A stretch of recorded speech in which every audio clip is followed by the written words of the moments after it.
Hablaba con los hermanos el día miércoles acerca de el Antiguo Testamento, cómo el Antiguo Testamento el Antiguo Pacto era un poder para el pueblo de Israel, cómo Dios puso ese Antiguo Testamento y levantó a dos hombres que representaran el Antiguo Testamento, específicamente la ley y los profetas, y cómo Moisés viene a representar la ley y Elías viene a representar los profetas. Y se le muestra a Zacarías este candelabro. Les decía a los hermanos que el candelabro es la congregación. Esta congregación es un candelabro que necesita lámparas, pero dice que el candelabro era todo de oro. Diga conmigo, todo de oro. Eso tiene que ver con santidad, eso tiene que ver con estar apartado para Dios. ¿Cuántos saben qué quiere decir santo o santidad? Quiere decir estar apartado. Apartado, lo santificó, quiere decir que lo apartó. Entonces el candelabro necesita lámparas, y el candelabro es la congregación, y son las congregaciones, y cada congregación es un candelabro.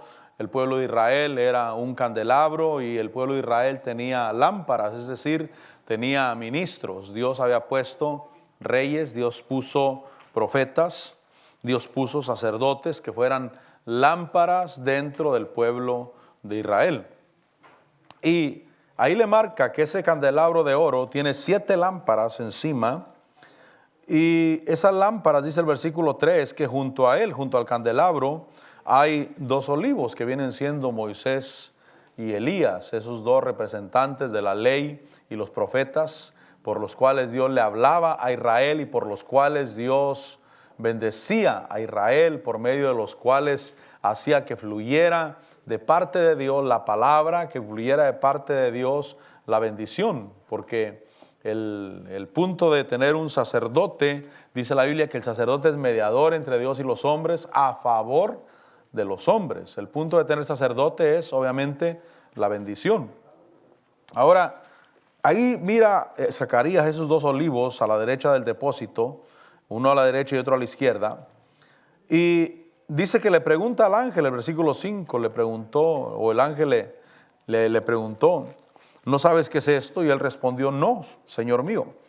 Versículo 6, continuó él y me dijo, esta es la palabra del Señor a Zorobabel, y dice, no por poder ni por fuerza, sino por mi espíritu. Es decir, que hay muchas batallas y hay muchas luchas en la tierra y no se ganan por medio de la fuerza, no se ganan por medio de sabiduría humana, no se ganan por medio de armas humanas, sino que, como dice Pablo, las armas de nuestra milicia no son carnales, sino que son poderosas en Dios.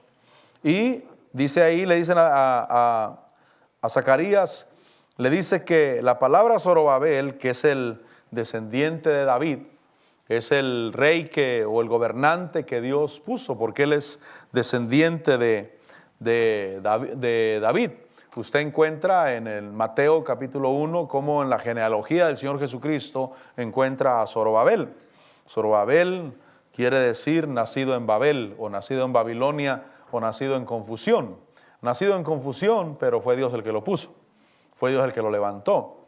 Y recuerde que el pueblo de Israel, o el exilio, había regresado. El pueblo de Israel de Judá, que había sido llevado cautivo a Babilonia, regresó, y en ese regreso hubo muchos contratiempos, si pudiéramos decir, y nacido en confusión. Pero la palabra es no por el poder ni por la fuerza. Es decir, que Dios dice, yo soy el que doy la victoria, pero no por poder ni por fuerza humana, sino por mi Santo Espíritu. Y el Espíritu Santo es el aceite de Dios, el aceite de la unción, el aceite que suaviza. La Biblia nos enseña cómo el aceite, o el pastor debería de traer aceite con él todo el tiempo cuando anduviera pastoreando las ovejas, para ungir las ovejas. Por eso David decía, has ungido mi cabeza, mi copa está rebosando. ¿Por qué? Porque las ovejas se enfermaban, las ovejas les caen insectos en la cabeza. Las ovejas les caen cosas que vienen a perturbar su mente, a perturbar cosas sobre su vida. Y entonces el aceite, el pastor siempre debería de traer aceite, porque el aceite era para ungir las ovejas y para contrarrestar esos ataques de los bichos raros que atacaban a las ovejas. Y el día de hoy, obviamente, ese ataque es sobre las ovejas de Dios, sobre el pueblo de Dios, por medio de, o los demonios es lo que lo hacen, y por eso el aceite es muy importante. Y el aceite es el Espíritu Santo de Dios. Ese es el aceite dorado que desciende de la presencia del Señor. Pero en el Antiguo Testamento ese aceite venía a través de esa ley y esos profetas. Acatando la ley, acatando los profetas, esa era la luz. David mismo decía, tu palabra es lámpara a mi camino, es lumbrera a mi camino. Y entonces le dicen a Zacarías, no por poder ni por fuerza, sino por mi espíritu. Y el versículo 7 le dice, ¿quién eres tú, oh gran monte? El monte son los problemas, son las dificultades que el hombre se enfrenta en la vida. Yo no sé qué problemas te enfrentes tú, pero los montes ahí están. Y Zorobabel, que él empezaba en un gobierno, empezaba en un reinado, empezaba en algo donde Dios lo había puesto, donde se iba a encontrar muchos problemas. Pero le dice esta palabra, dice, ¿quién eres tú, oh gran monte? Ante Zorobabel te convertirás en llanura. Es decir, te convertirás en lugares planos o te convertirás en lugares fáciles de atravesar. Diga conmigo, fáciles de atravesar. Porque Dios quiere que los montes sean fáciles de atravesar. Es decir, que si están elevados, si es difícil atravesarlos, dice, ¿quién eres tú, oh gran monte? Porque delante de Zorobabel te convertirás en llanura. Es decir, que lo que para otras personas es difícil, para ti, para nosotros, para ti, para mí, serán fáciles. Para nosotros será fácil, amén, porque Dios está con nosotros. Solo tengo que creer la palabra, que no es por el poder ni es por fuerza, sino por el Espíritu Santo de Dios en nuestras vidas. Por eso la importancia del Espíritu Santo. Y entonces le dice, ante Zorobabel, tú gran monte te convertirás en llanura, y él sacará la piedra clave entre aclamaciones. Es decir que cuando uno va a construir, cuando uno va a edificar, uno necesita una buena piedra angular. Estaba mirando un video, gente que reporta de Israel, y estaban sacando la piedra angular del templo, que es enorme esa piedra. Básicamente la piedra es el monte, porque básicamente edificaron sobre la piedra, y esa piedra es la piedra angular, le llaman la piedra angular del templo. Recuerde que la Biblia dice que Jesús es la piedra angular del edificio, de la construcción. Entonces, cuando hablamos de construir, necesitamos una buena base. Y a Zorobabel o a Zacarías le dicen que esa palabra o esa versículo 7, esa palabra de que es por su espíritu, dice que él sacará la piedra clave entre aclamaciones. La piedra clave, repito, es la piedra angular, es el cimiento. Por eso nosotros buscamos un buen cimiento. ¿Cuál es el buen cimiento? El buen cimiento es que Dios haga las cosas. Diga conmigo, que Dios haga las cosas. Por eso yo necesito que sea Dios en todo lo que hago y que sea Él iniciando lo que yo hago. Eso es muy importante. Que sea Él iniciando lo que yo hago. No se me olvida la experiencia de aquel maestro que estaba enseñando de los ministerios. Estaba enseñando de los llamados ministeriales. Estaba enseñando cómo Dios llama. Dios pone apóstoles, profetas, pone evangelistas, pastores y maestros. Y entonces un pastor que ya tenía como 5 años pastoreando, él le dijo al maestro, le dijo, ¿cómo puedo saber yo si Dios me llamó o Dios no me llamó? ¿Cómo puedo saber si de pastor fue Dios el que me puso o no fue Dios el que me puso? Y entonces el maestro le dijo, tú me estás diciendo que Dios no te puso. Porque si Dios te hubiera puesto, tú supieras. Porque nosotros necesitamos una buena piedra angular. Necesitamos una buena piedra que sea base del edificio.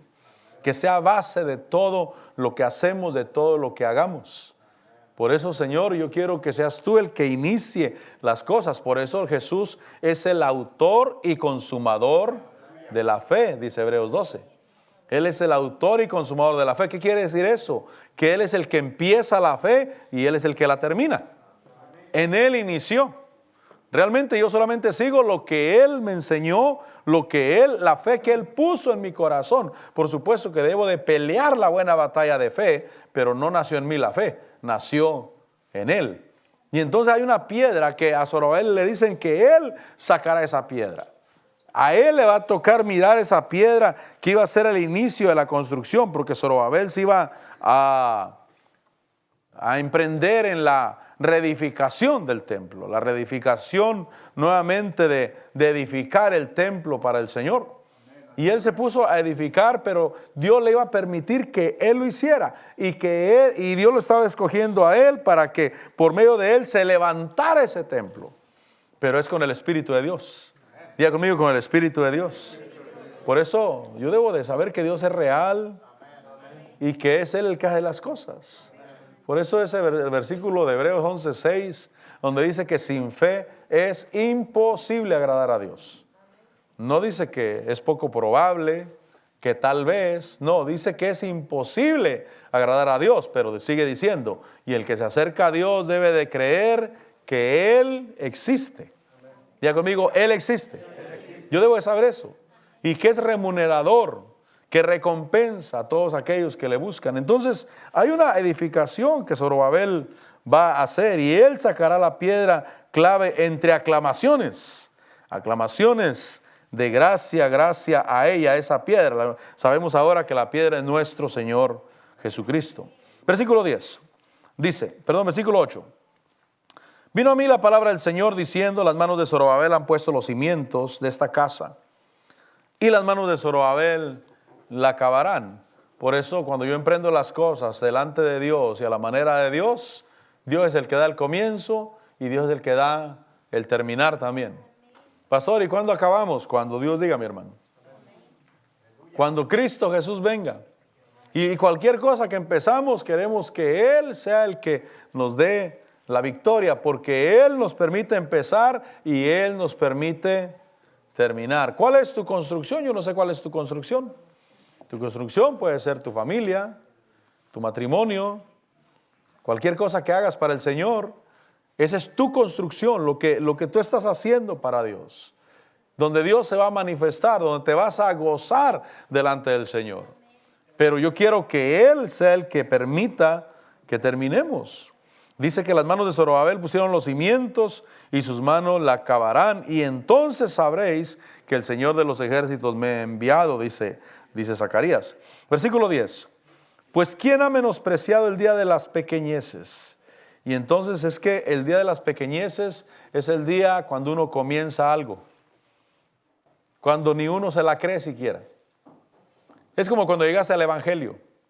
Mire, los que te conocían, que me conocían a mí, que era borracho, que estaba completamente alejado de Dios, que no tenía disciplina para nada, porque yo quería alejarme del alcoholismo. A mí me hacía mucho daño ya.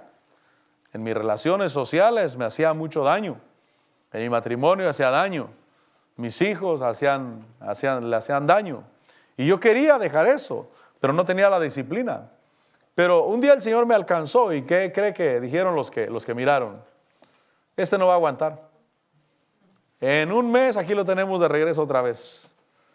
Y ellos daban su palabra de lo que iba a pasar. Pero dice ahí, ¿quién ha menospreciado el día de las pequeñeces?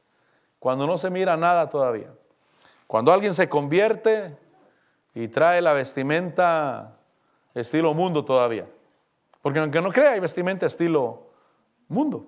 ¿Por qué? Porque la vestimenta habla de nosotros. La vestimenta es una extensión nuestra.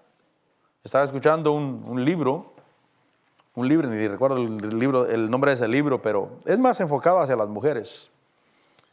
Y más o menos el título del libro es Cómo pescar marido, más o menos así es. Más o menos así se llama, no sé, ¿verdad? Más o menos así se llama. Bueno, hay otro libro que no he escuchado de ese mismo varón, antes de ese, que se llama Vístete como una dama, pero piensa como un hombre. Que también habla de cómo amarrar marido también. Y ese libro da consejos a las muchachas. Y les decía, si te vistes frívolamente, así te van a tratar. Es el respeto, decía él, me acordé por esto, porque decía él, el del libro, decía, porque tu vestimenta es una extensión de lo que tú eres. Eso está representando lo que tú eres. Entonces, hay vestimentas mundanas, obviamente, y cuando digo mundanas, estoy hablando de que es una extensión de lo que la persona es del mundo. Mi pastor nos contaba que cuando él se convirtió en la cárcel, y cuando llegó a la iglesia, él venía de las pandillas, venía de andar de cholo, pues. Y esa era su forma de vestir, como visten los pandilleros. Entonces llegó a la iglesia y ya convertido. Pero obviamente venía saliendo de la cárcel sin dinero para comprarse ropa ni nada. Pero no faltó en la iglesia quien le dijera, oye hermano, no uses esa ropa es de pandillero, de cholo, no anda haciendo eso. Dice, yo no le dije nada, pero dentro de mí dije, pues pasa algo para comprar, pues, porque no tengo. Pasa algo para comprar. Entonces, cuando uno llega a la iglesia, obviamente el día de las pequeñeces, convertido, lavado por la sangre de Cristo. Pero como es el día de las pequeñeces, pues uno no se mira la diferencia exteriormente todavía, porque hay un cambio dentro primeramente de la persona. Y entonces Zorobabel, o ahí le dice, ahí en Zacarías, versículo 10, pues ¿quién ha menospreciado el día de las pequeñeces? Y dice, estos 7 se alegrarán cuando vean la plomada en la mano de Zorobabel. Recuerde que los 7 son 7 lámparas. Diga conmigo, 7 lámparas. Y las 7 lámparas son 7 ministros. Y esos ministros se alegrarían con la obra de Dios. Les decía el miércoles a los hermanos, es que las lámparas de Dios, las lámparas que Dios quiere levantar en una congregación, son lámparas que se deben de gozar con lo que pasa en la congregación, con lo bueno, por supuesto. Con lo bueno que pasa en la congregación. Debemos de ser parte de la obra de Dios y gozarnos con lo que Dios hace. Y entonces dice ahí que esas 7 lámparas, esas 7 se alegrarán cuando vean la plomada en la mano de Zorobabel. ¿Para qué la plomada? Para edificar. La plomada es para enderezar. Diga conmigo, para enderezar. Por eso a veces el pastor se enoja. Y a veces les da su regañada y usted dice, pastor, todo el día trabajando, bien cansado, vengo con sacrificio a la iglesia para que me dé mi regañada, pastor. Pero es que es la plomada, pues. Y dice que estos 7 se alegrarán cuando vean la plomada en la mano de Zorobabel. ¿Por qué? Porque la plomada es para que el muro no se edifique mal. Para eso es, para que se vaya teniendo una buena construcción. Porque la Biblia dice que nosotros hemos conocido a Cristo Jesús y Él es el fundamento. Pero cada quien mire cómo edifica encima. Porque algunos edifican con oro, otros edifican con plata, otros edifican con piedras preciosas, pero algunos otros edifican con heno o con hojarasca. Pero dice que el día de la prueba hará conocer la obra de cada uno. Y la prueba llega. Tarde o temprano la prueba llega. Y ese día se mira, dice Pablo, que si la obra permanece, recibirá recompensa el que está edificando. Pero si la obra se pierde, él será salvo, aunque es así como por fuego. Entonces hay que ponerle atención a la edificación. Y cuando veamos la plomada en la mano, hay que alegrarnos, porque lo que está haciendo es tratando de edificar de manera que permanezca. No vaya a ser que venga un viento y nos derribe la edificación. Y es que en el tiempo que vivimos hay muchos vientos. Hay vientos de doctrinas malos, hay vientos, hermano, de libertinaje, hay vientos que vienen a querer desviar, porque el enemigo está interesado en desviar. Pero estos 7 se alegrarán, estas 7 lámparas, ministros, se alegrarán cuando vean la plomada en la mano de Zorobabel. Y dice, estos son los ojos del Señor que recorren toda la tierra. Versículo 11.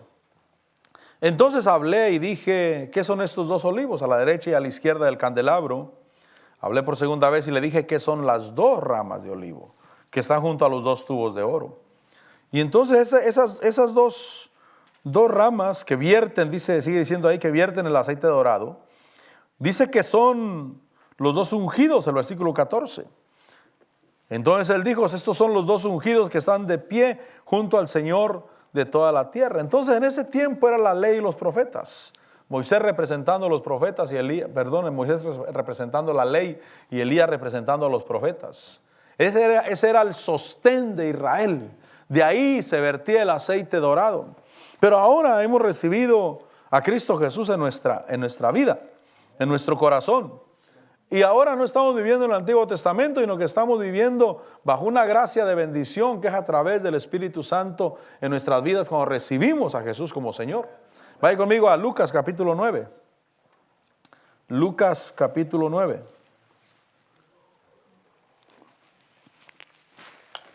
Dice el versículo 28. Dice que como 8 días después, ¿estamos ahí? Como 8 días después de estas palabras, Lucas 9, 28. Como 8 días después de estas palabras, Jesús tomó consigo a Pedro, a Juan y a Jacobo y subió al monte a orar. Mientras oraba, la apariencia de su rostro se hizo otra y su ropa se hizo blanca y resplandeciente. Y ahí hay un cambio de ley, cambio de pacto, cambio de autoridad, cambio de cómo se va a dar el Espíritu Santo. Y se va a dar de una manera mucho mejor. Diga conmigo, mucho mejor. Porque antes esa lámpara tenían esa lámpara, estoy hablando del sacerdote, el rey, el profeta, eran ungidos para que el Espíritu Santo por medio de ellos obrara. Pero ahora el Espíritu Santo viene sobre lámparas que pone sobre su iglesia, pero también viene sobre el pueblo también, para que también el pueblo sepa lo que tiene que hacer y reciba el poder, la capacidad de hacer lo que tiene que hacer. Y dice ahí que en ese cambio el Señor Jesús está en una graduación. Diga conmigo, graduación. Porque ya se había dado testimonio de que el Señor Jesús era quien el Señor se complacía.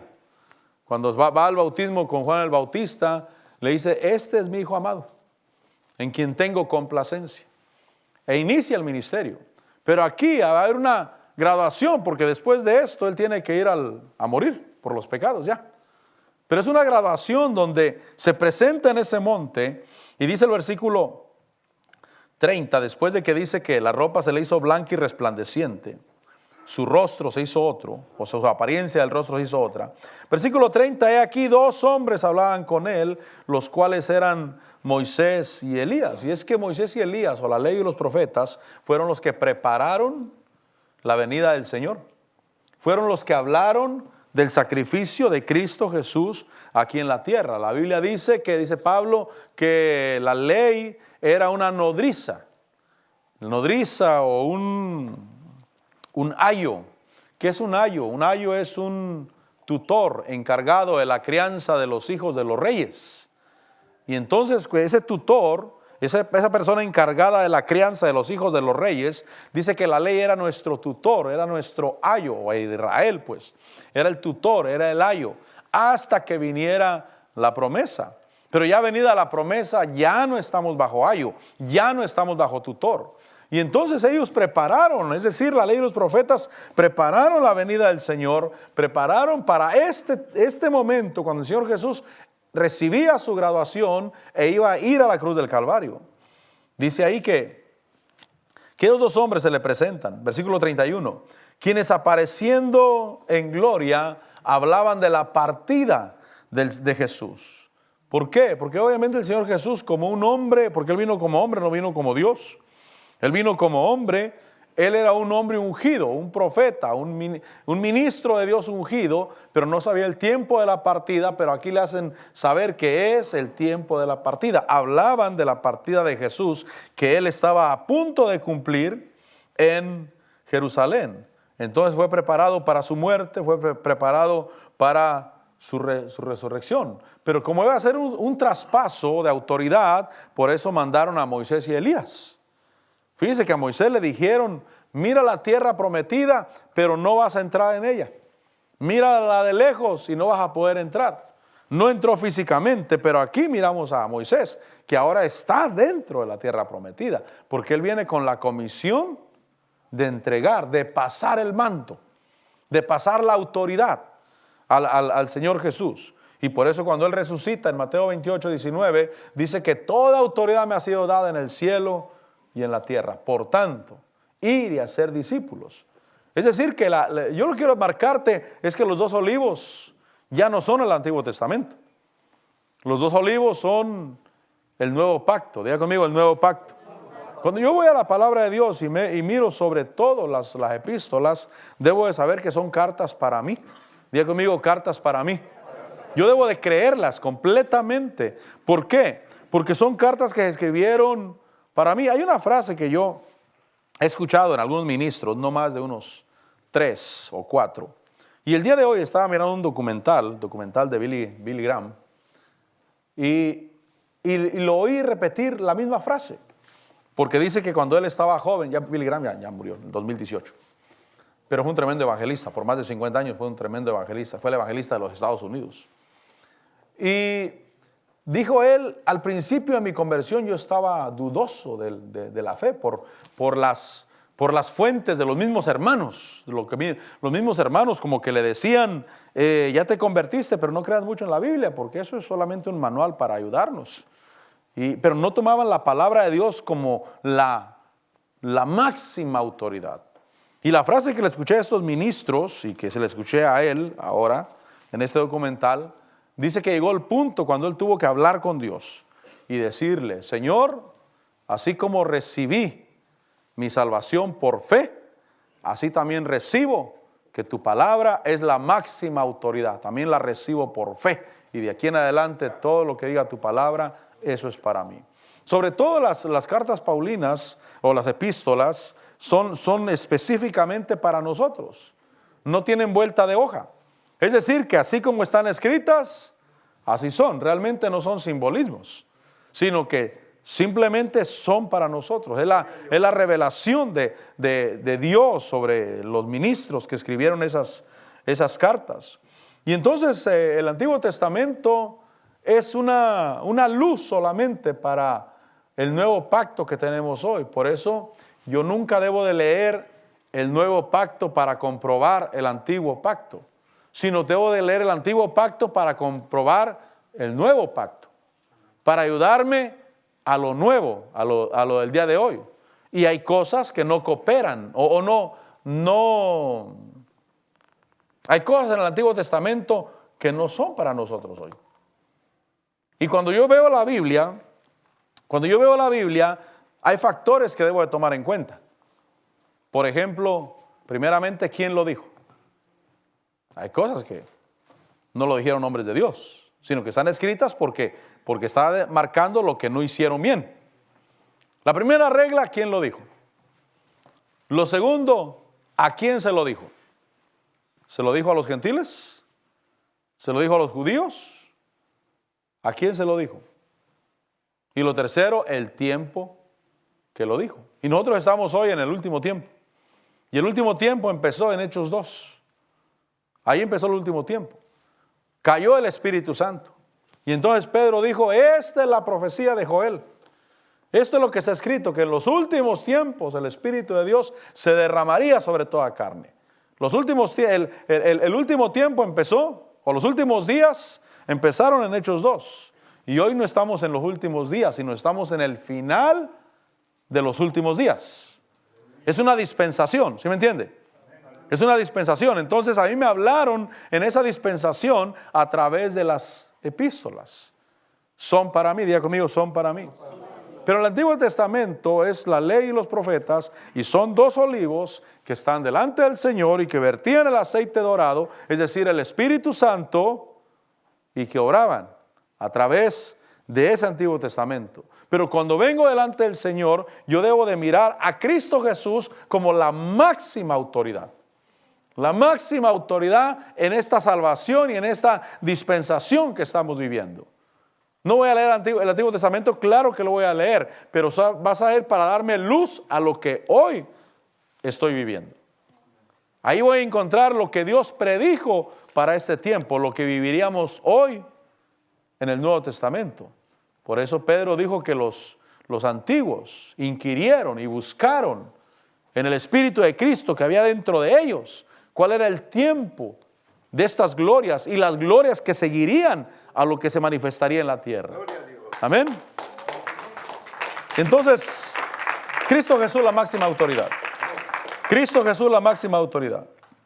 Dice el versículo 30 que se le presentaron estos dos hombres, Moisés y Elías.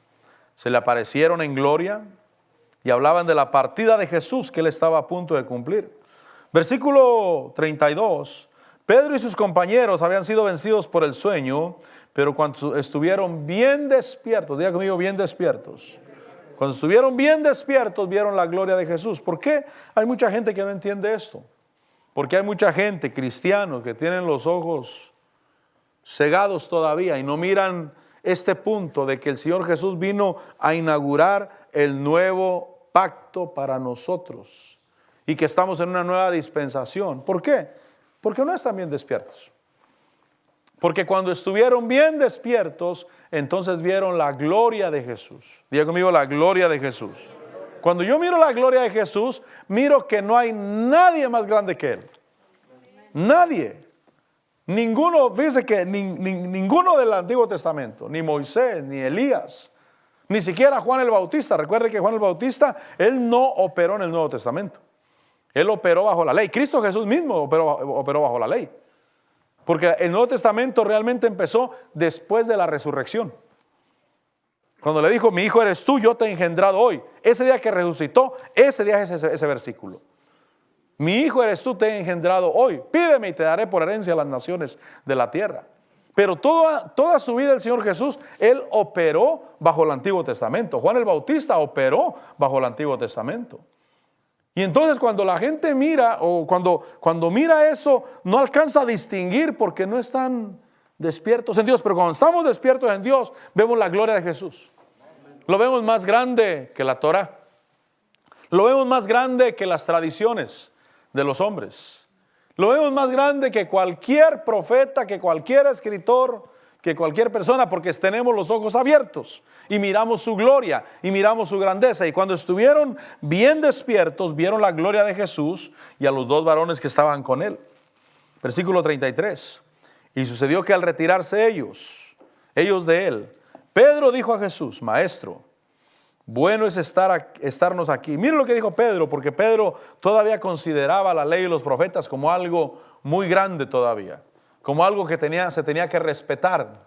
Y entonces dice, bueno es estarnos aquí, hagamos 3 enramadas. Si usted tiene versión Américas, en la bastardía dice 3 tiendas sagradas.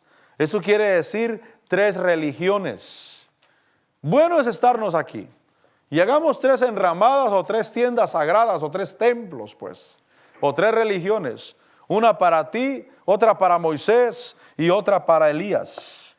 Dice que él no sabía lo que decía. Pero entonces Dios directamente señala a Jesús. Dice el versículo 34 que entonces mientras él decía esto, mientras decía hagamos 3 religiones, porque ya miramos que Moisés es muy grande, ya miramos que Elías es muy grande, y ya miramos que Jesús también se transfiguró también. Y entonces dice, hagamos 3 religiones. Pero dice que una voz salió de la nube. Se formó una nube que los cubrió, tuvieron gran temor al entrar en la nube. Y una voz salió de la nube que decía, este es mi hijo amado. Mire lo que dice, mi escogido. ¿Qué dice? A él oíd. No a Moisés, no a Elías, sino a él. Por eso los discípulos, cuando ellos predicaron a Cristo, lo predicaron como el Mesías, lo predicaron como la única solución, lo predicaron como la única manera de ser salvo. Obviamente los querían matar, los azotaron. Ellos se consideraron dignos de ser azotados, de sufrir por el nombre de Cristo. ¿Por qué los azotaban? Porque ellos estaban proclamando que Jesús es el escogido de Dios. Que no hay otro camino, que no hay otra religión que pueda salvar al hombre, sino que Él es el camino, Él es la verdad, Él es la vida y solamente por medio de Él se llega al Padre. Y por eso se formó esa nube. Dios mismo, el Padre mismo, fue el que habló y dijo, este es mi hijo amado, mi escogido, a él oíd. Cuando la voz se oyó, Jesús fue hallado solo. ¿Por qué solo? Porque no hay más. Diga conmigo, no hay más. Por eso fíjese que a veces las fuentes del evangelio en la tierra. Por ejemplo, hay gente que se quiere hacer judía, se quieren hacer mesiánicos, cristianos que empezaron por la fe, cristianos que empezaron creyendo en Jesús, ahora quieren ser judíos. Y hay un versículo tremendo en Apocalipsis que dice, esos que se dicen ser judíos y no lo son, sino que son sinagoga de Satanás. Piensan que una vestimenta externa, eso los va a ayudar, o yo estoy de acuerdo en aprender hebreo, estoy de acuerdo en aprender griego, pero eso no me hace más. Eso simplemente es para extraer un poco más de conocimiento de los libros escritos originalmente. Pero el que trae la revelación al corazón es Dios, a través del Espíritu Santo. Y por eso yo cuando vengo delante del Señor, Señor, yo sé que creer en ti, eso es lo más importante. Lo que hago, lo hago para Dios. Y la apariencia externa cambia para bien en mi vida porque el Espíritu Santo está dentro de mi vida. Y porque así como se limpia lo de adentro, obviamente se limpia lo de afuera. Repito, nuestra vestimenta es una extensión de lo que somos. Realmente algunos se enojan y dicen, no, ¿por qué me confunden con un cholo si yo no soy cholo? Pero es que ahí te vistes. Si yo me pusiera una peluca así, redonda, y una nariz así, redonda, roja, hermano, la nariz, y unos zapatos largos, y me pinto la cara y todo, y la gente me confunde con un payaso, y me enojo, ¿por qué me confunden con payaso si yo no soy payaso? Pero es que pareces, brother. Así como te vistes, pareces. ¿Qué quieres que haga? Es parte, ¿no? O sea, no vale mucho que me enoje, pues si yo me visto así. La vestimenta es una extensión de lo que somos simplemente. Pero eso cambia y se transforma cuando el Espíritu Santo viene a nuestro corazón y entendemos que Jesús es el Señor y que Él es el más importante en nuestras vidas y es la única manera de llegar a Dios. Dice que les dijeron a Él, oíd, Él es mi escogido. Y entonces fue hallado solo. Ellos se lo callaron por aquellos días, no contaron a nadie de lo que habían visto. ¿Por qué? Porque el Señor Jesús todavía no moría y resucitaba. El versículo 51 dice que sucedió, ahí Lucas 9, versículo 51, sucedió que cuando se cumplían los días de su ascensión, Él con determinación afirmó su rostro para ir a Jerusalén. Y envió mensajeros delante de Él y ellos fueron y entraron en una aldea de los samaritanos para hacerle preparativos. Pero no le recibieron porque sabían que había determinado ir a Jerusalén. Y es que en este evangelio y en esta gracia que vivimos es voluntario. Diga conmigo, es voluntario. En la ley no. La ley es o la guardas o te mueres. Esa era la ley. Esa eran los profetas. Y entonces cuando el Señor Jesús iba a Jerusalén y quiso entrar a una aldea de los samaritanos y no le reciben. Versículo 54 dice que al ver esto sus discípulos Jacobo y Juan dijeron, Señor, ¿quieres que mandemos que descienda fuego del cielo y los consuma? Esa palabra en el original tiene una extensión que dice, así como lo hizo Elías. Es decir, ¿quieres que mandemos que descienda fuego del cielo y los consuma? Otras versiones también lo dicen, creo que la Reina Valera del 60 lo dice. Que descienda el fuego del cielo y los consuma, así como hizo Elías. Pero él volviéndose lo reprendió y dijo, vosotros no sabéis de qué espíritu son. Entonces cuando venimos al evangelio, debemos de saber que el asunto es voluntario. Yo reconozco a Jesús como Señor. Yo reconozco que Él es el único camino para llegar a Dios. Y si alguien no quiere, no es a fuerzas. Y si alguien no recibe al Señor Jesús, pues tampoco voy a declarar juicio sobre la persona. No, esa era la ley. Esos eran los profetas, Moisés y Elías, esos dos olivos que estaban ahí, que vertían el aceite dorado. Esa es la manera de que ellos recibieran de Dios. Pero si alguien no quiere, se la pierde. Se pierde la visitación, se pierde la salvación, se pierde la bendición que Dios tiene para él. Pero nosotros que aprovechamos la bendición, nosotros íbamos a ser grandemente bendecidos.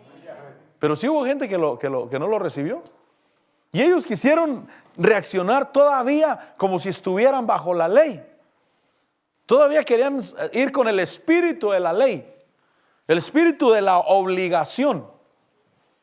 La obligación es o guardas el sábado o te mueres. Y encontraron a uno cortando leña en día sábado.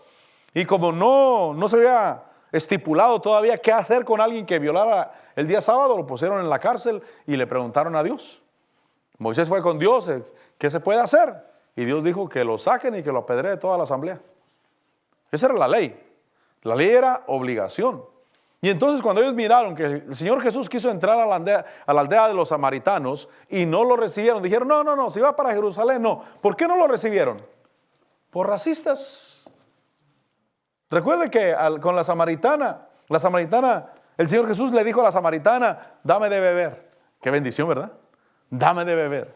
Y la samaritana le dice, ¿cómo tú siendo judío me pides a mí que te dé de beber, que soy samaritana, si los judíos y los samaritanos no tenemos trato entre sí? Estaban en enemistad. Y no le recibieron por eso. Por eso, mire mi hermano, no recibir el evangelio por enemistad con alguien es perderse la visitación. Es perderse la bendición que Dios tiene para nosotros. Por eso cuando yo vengo delante del Señor, yo sí quiero recibir. Y ellos se la perdieron por racismo, por enemistades, porque no se llevaban, quizás por un pedazo de tierra, no, aquel nos pertenecía a nosotros, y crearon en su corazón un obstáculo para recibir de Dios. Por eso si tienes obstáculos para recibir de Dios, arráncalos de tu vida, arráncalos, acepta al que Dios salva, recibe al que Dios bendice, toma al que Dios te pone como hermano. ¿Por qué? Porque esa es la manera de que tú y yo seamos bendecidos.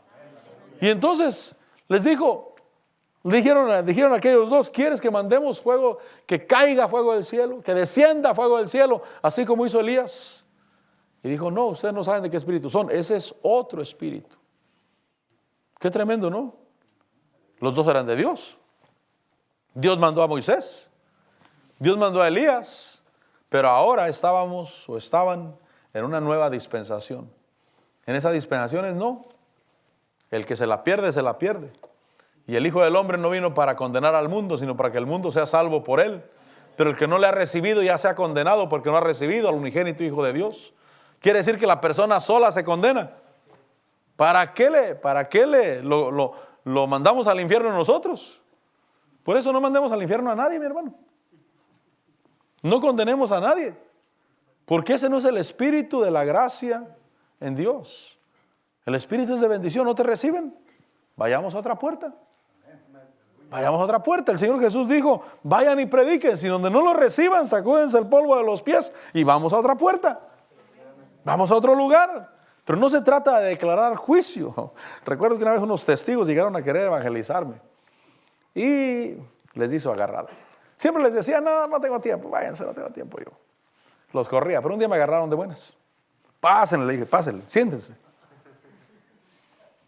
Y empezó a hablar. Y habló como por unos 10 minutos por lo menos.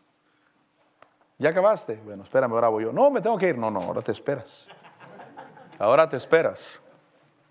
Y les di su agarrada. Salieron huyendo y eso sí me maldijeron. Bueno, que ahí me iban a mirar en el Armagedón y que no sé qué tanto. Y que bueno, sí. Ellos sí declararon un juicio sobre mi vida. Pero nosotros no declaramos juicio sobre nadie. Nosotros predicamos, avanzamos, tenemos el Espíritu Santo. Y si alguien no recibe, no le mandamos que caiga fuego del cielo. Nos vamos a la siguiente puerta. Seguimos para donde vamos a Jerusalén. Vamos a la nueva Jerusalén. Seguimos para allá. Por eso él dice que él puso su rostro para ir a Jerusalén. Y envió mensajeros para los samaritanos, pero no le recibieron. Versículo 54 dice que al ver esto, sus discípulos Jacobo y Juan dijeron, Señor, ¿quieres que mandemos que descienda fuego del cielo y los consuma? Y él los reprendió. Él dijo, ustedes no saben de qué espíritu son. Entonces, cuando yo vengo delante del Señor, yo quiero terminar, porque de alguna manera quise repetir lo que compartí el miércoles. Cuando yo vengo delante del Señor, Debo de saber que el Antiguo Testamento ya no está activo en la ley para nosotros, sino que nosotros estamos en la gracia. Debemos de saber que ese Antiguo Testamento fue la nodriza, o fue el tutor, o el ayo que nos condujo a Cristo Jesús. Es decir, que la ley nos marcaba lo que era malo también, y a través de la ley viene el pecado. Pero eso solamente me llevó para que me reconociera pecador yo delante de Dios. Pero cuando vengo delante del Señor y Él perdona mis pecados, Él perdona todos mis pecados. Y ahora estoy en la facultad de recibir la bendición de Dios. Hoy estoy, hermano, en la posición de que las bendiciones de Dios corran sobre mi vida. ¿Por qué? Porque ahora el que está entre Dios y yo no es la ley, no son los profetas. Lo que está entre Dios y yo se llama Jesucristo. Él es la gracia de Dios, Él es el camino de Dios. Y Él fue el que se encargó de abrir para que lloviera la lluvia de Dios sobre mi vida. Por eso cuando vengo delante del Señor, le reconozco, le recibo y me entrego voluntariamente. La Biblia dice que Dios ama al dador alegre.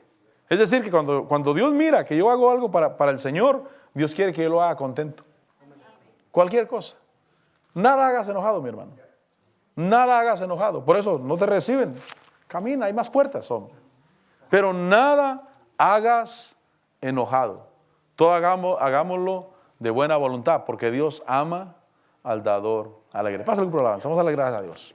Vamos a bendecir al Señor. Los dos olivos. ¿Quién es nuestro olivo ahora? Cristo Jesús. Él es nuestro olivo. Él es de Él, y a través de Él viene el aceite dorado. A través de Él viene el que nosotros nos llenemos de Dios mismo. Que nuestra